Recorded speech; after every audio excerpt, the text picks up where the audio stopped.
ನಮಸ್ತೆ ಗೆಳೆಯರೆ, ನನ್ನ ಮತ್ತೊಂದು ವಿಡಿಯೋಗೆ ಸ್ವಾಗತ ಸುಸ್ವಾಗತ. ಮತ್ತು ಯಾರೆಲ್ಲ ವಿಡಿಯೋನ ಹೊಸದಾಗಿ ನೋಡ್ತಾ ಇದ್ದೀರಾ ಚಾನಲ್ನ ಸಬ್ಸ್ಕ್ರೈಬ್ ಮಾಡಿಕೊಳ್ಳಿ, ಜೊತೆಗೆ ಬೆಲ್ ಐಕಾನ್ ಒತ್ತುವುದನ್ನು ಮರೆಯಬೇಡಿ. ಇದರಿಂದ ನಾನು ಹಾಕುವ ಹೊಸ ವಿಡಿಯೋಗಳ ನೋಟಿಫಿಕೇಷನ್ ನಿಮಗೆ ಸಿಗುತ್ತಿರುತ್ತದೆ. ಹಾಗಾದರೆ ಬನ್ನಿ ವಿಡಿಯೋ ಶುರು ಮಾಡೋಣ.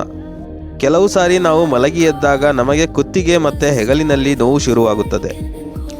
ಇದರಿಂದಾಗಿ ಸರಿಯಾದ ರೀತಿಯಲ್ಲಿ ಕುಳಿತುಕೊಳ್ಳುವುದಕ್ಕೂ ತೊಂದರೆಯಾಗಿ ಹೋಗುತ್ತದೆ.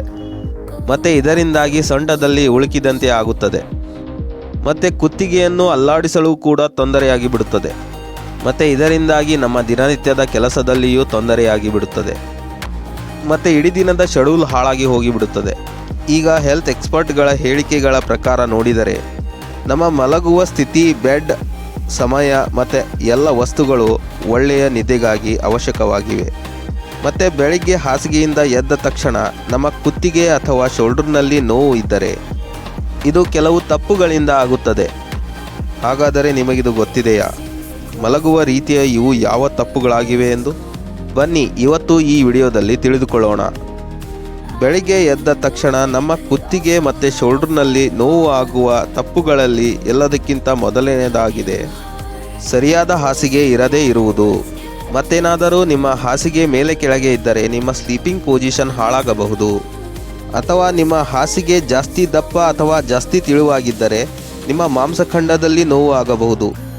ಮತ್ತು ಎರಡನೆಯದು ಪೊಸಿಷನ್ನಲ್ಲಿ ಮಲಗುವುದು. ಮತ್ತೇನಾದರೂ ನಿಮ್ಮ ಮಲಗುವ ಪೊಸಿಷನ್ ಸರಿ ಇಲ್ಲದಿದ್ದರೆ ಇದರ ಕಾರಣದಿಂದಲೂ ನಿಮಗೆ ಕುತ್ತಿಗೆ ಮತ್ತು ಶೋಲ್ಡರ್ನಲ್ಲಿ ನೋವಾಗಬಹುದು. ಮತ್ತು ಇದರಿಂದಾಗಿ ನಿಮ್ಮ ಸೊಂಟದಲ್ಲಿ ಕೂಡ ನೋವಾಗಬಹುದು. ಇದಕ್ಕಾಗಿ ನೀವು ಈ ಥರ ಮಲಗಿ. ಇದರಿಂದ ನಿಮಗೆ ಕುತ್ತಿಗೆ ಅಥವಾ ಶೋಲ್ಡರ್ ಮತ್ತು ಸೊಂಟದ ಮೇಲೆ ಪ್ರಭಾವ ಬೀರದಂತೆ. ಅದೇ ಥರ ಹಾಸಿಗೆ ಮೇಲೆ ಕೆಳಗಡೆ ಇರುವಂಥದ್ದು ಒಳ್ಳೆಯದಾಗಿ ಹಾಸಿಗೆ ಅಷ್ಟೇ ಅಲ್ಲ, ನಿಮ್ಮ ತಲೆದಿಂಬು ಕೂಡ ಸರಿಯಾದ ರೀತಿಯಲ್ಲಿ ಇರುವುದು ತುಂಬ ಅವಶ್ಯಕವಾಗಿರುತ್ತದೆ.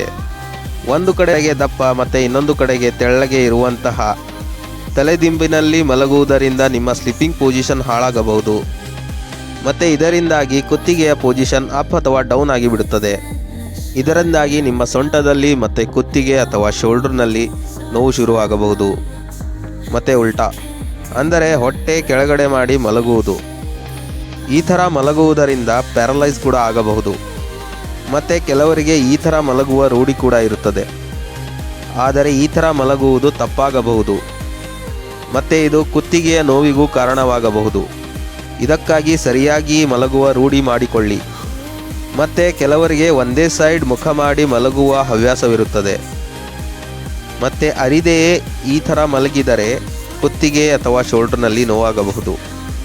ಈ ಥರ ಯಾಕೆಂದರೆ ನಾವು ಒಂದೇ ಸೈಡ್ ಮುಖ ಮಾಡಿ ಮಲಗುವುದರಿಂದ ನಮ್ಮ ಶರೀರದ ಭಾರ ಒಂದೇ ಕಡೆಗೆ ಬಿದ್ದು ಬಿಡುತ್ತದೆ. ಮತ್ತು ಇಂಥದರಲ್ಲಿ ಕುತ್ತಿಗೆಯ ಮೇಲೆ ಜಾಸ್ತಿ ಪ್ರೆಷರ್ ಕೂಡ ಬೀಳುತ್ತದೆ. ನಿಮಗೆ ಈ ವಿಡಿಯೋದ ಮುಖಾಂತರ ತಿಳಿದಿರಬಹುದು ಕುತ್ತಿಗೆ ಮತ್ತು ಶೋಲ್ಡರ್ನ ನೋವು ಯಾವ ಕಾರಣಕ್ಕೆ ಆಗುತ್ತದೆ ಅಂತ. ಸರಿ, ವಿಡಿಯೋ ಇಷ್ಟ ಆದರೆ ಲೈಕ್ ಮಾಡಿ ಮತ್ತು ಸಬ್ಸ್ಕ್ರೈಬ್ ಮಾಡಿ. ಧನ್ಯವಾದಗಳು. ಮತ್ತೆ ಸಿಗೋಣ. ಧನ್ಯವಾದಗಳು.